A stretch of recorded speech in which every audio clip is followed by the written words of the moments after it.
Assalamualaikum warahmatullahi wabarakatuh. Ketemu lagi di channel kami, Hafiz Arya Tega. Bagaimana kabarnya kalian semua sahabat? Semoga dalam keadaan sehat ya. Dan kali ini, alhamdulillah, kita bertemu lagi di audio kami yang bagian kelimanya, yaitu suasana kebun. Nah, setelah kita menyimak 1-4 yang bagian kelima, jangan lupa kalian subscribe dan terus komen video kami. Terima kasih, simak ceritanya ya.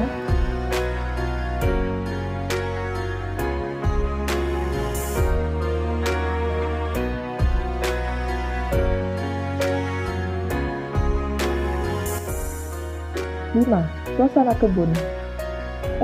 Kamu sudah bangun, Arya? Tanya bapak yang masih melihat Arya melongo dan memperhatikan suasana kebun. Iya pak, Masya Allah, indah sekali kebun ini. Tak pakai lampu pak, lanjut Arya bertanya. Tidak Arya, lampu alam alias sisa bulan purnama tadi cukup menerangi kami untuk mulai beraktivitas. Bapak lagi nyangkul pinggiran tanaman ini untuk segera diberi pupuk, jawab bapaknya. Dan umakmu lagi motong kayu untuk dijadikan kayu bakar untuk masak makanan sangu kita nanti di kebun Paknya, lanjut bapaknya lagi. Arya melihat sekeliling kebun, sisa cahaya purnama masih terasa. Terlihat pohon lada yang sudah tinggi dengan daun yang lebar nampak mengkilat karena cahaya bulan. Indahnya, gumam Arya. Pukul 6 pagi, semua sudah siap mau berangkat ke kebun Paknya. Paknya adalah abangnya Uma yang sudah lama berkebun. Sengaja mereka berangkat pagi-pagi dikarenakan mereka akan berjalan kaki pergi ke kebun atau ladang Ume, lumayan jauh jaraknya 7 km. Dengan membawa peralatan tempur mereka bertualang, berjalan kaki hingga beriringan. Jalan kebun yang hanya bisa dilewati oleh satu orang, terlihat pemandangan di kiri kanan dari mulai kebun-kebun lada masyarakat, sungai-sungai, naik tanjakan, turun gunung, hutan lebat, kembali lagi ke jalan lahan sawit, melewati air, menyeberangi jembatan kayu. Semua mereka jalani hingga sampai akhirnya ke suatu tanah lapang yang terang. Masya Allah, itulah kebun Paknya. Berbaris rapi pohon-pohon lada. Semakin didekati semakin jelas terlihat buah merah, kuning, hijau yang siap dipanen. Wah, tak sabar rasanya Arya ingin memetik buah itu. Paknya senang dengan kedatangan mereka. Di sini, mereka bisa membantu beliau panen lada. Paknya dan Maknya mempersilahkan mereka untuk beristirahat di pondoknya. Karena 2 jam lebih tadi perjalanan, Maknya biasanya bermalam di kebun itu jika musim panen tiba bersama 2 anaknya. Anaknya yang masih bujang dan si bungsu yang masih kecil seumuran Jessi, adik bungsu Arya. Maknya sudah menyiapkan jamuan potongan papaya dan teh manisan untuk menyambut mereka. Wah, ada Kak Arya dan Adik Adri. Kejutan nih, kapan datangnya? Tanya Maknya. Kemarin Maknya, Umak ngajak kami ke sini, jadi kami ikut. Senang banget, biarpun jalannya jauh dan melelahkan, jawab Arya. Iya Arya, nanti nginap saja bersama kami, lanjutnya.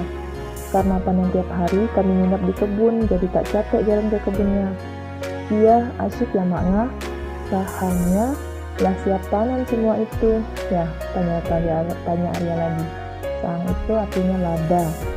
Iya Arya, yang sebelah sini kita panen dulu, selanjutnya 2 minggu lagi kita panen yang sebelah sana. Karena saat ini yang di sana itu masih terdapat yang hijau-hijau, jawab Maknya. Dan padi yang nak diruyung itu yang mana? Yang itu yang Pak, ya Maknya? Tanyanya lagi. Iya, insya Allah minggu depan kita ruyungkan padi itu hingga nanti 1 hari selesai semua panen atau ngetam padinya. Masya Allah, gumam Arya. Padi-padi itu sudah merunduk dan sebentar lagi menguning dan siap panen. Luas sekali seperti padang ilalang yang menghijau kekuning-kuningan. Usai beristirahat sejenak, Arya dan keluarganya mulai memanen sahang. Mereka mengambil ambong kecil, seorang satu. Arya memperhatikan cara memanen Umak dan bapak dengan seksama. Dipetiki seperti ini ya Arya, kata bapak. Dilihat nanti kalau sudah ada kuningnya langsung dipetiki. Kalau masih hijau semua dan masih kecil jangan dipetik. Itu masih belum waktunya panen. Tapi kan kata Pak Ngamu, buah di sini serentak panennya. Jadi boleh kita petik terabas semua, lanjut bapak. Asyik, satu persatu Arya petiki buah sahang. Buah sahang yang kecil-kecil yang biasa kita jumpai di pasaran adalah yang sudah diolah. sehingga langsung dipakai sebagai bumbu rempah. Di sini biji sahang masih menempel di dalam tangkai buahnya, penuh isinya puluhan biji dalam satu tangkai itu berwarna merah, kuning, kehijauan, bahkan ada yang sudah jatuh karena terlambat metiknya. Ambong demi ambong mereka petiki sehingga hampir penuh isi karung 50 kg. Begitu seterusnya sampai istirahat tiba. Peluh mengalir dari wajah mereka. Lelah sangat, apalagi untuk buah yang tinggi. Harus menaiki tangga kayu segitiga untuk menaikinya. Tapi rasa bahagia terus menyelimuti hati Arya. Minggu yang ditunggu telah tiba. Pagi-pagi mereka telah sampai ladang makna. Waktu sampai, sudah penuh orang di sekitar pondok kebun Paknya. Pondok itu lumayan besar, 2 tingkat, bisa dipakai tiduran di atasnya. Nampaknya satu kampung nyuruk orang ruyong bersama. Ruyong itu artinya gotong royong. Ruyong itu gotong royong, giliran bersama-sama panen di tempat anggota ruyong. Ibarat arisan, minggu besok panen di kebun siapa, ramai-ramai, dan kebetulan minggu ini tempatnya di tempat Paknya. Dengan ruyong, semua pekerjaan tidak terasa dan akan lebih cepat selesainya. Riuh suara di ladang itu, penuh isi dengan orang sekampung. Arya melihat Makna tengah sibuk menyiapkan konsumsi untuk mereka makan nanti sewaktu istirahat siang. Nasi merah, ikan asin, lalapan, sambal, dan dengan ikan keli, ikan lele air tawar dicampur singkong yang dipancing anaknya dari sungai kemarin. Ikannya itu sudah disalai oleh Makna sebelumnya. Setelah itu ikan yang diasapkan pada api tungku hingga kering dan beraroma sedap. Itu hingga baunya menggoda selera untuk makan.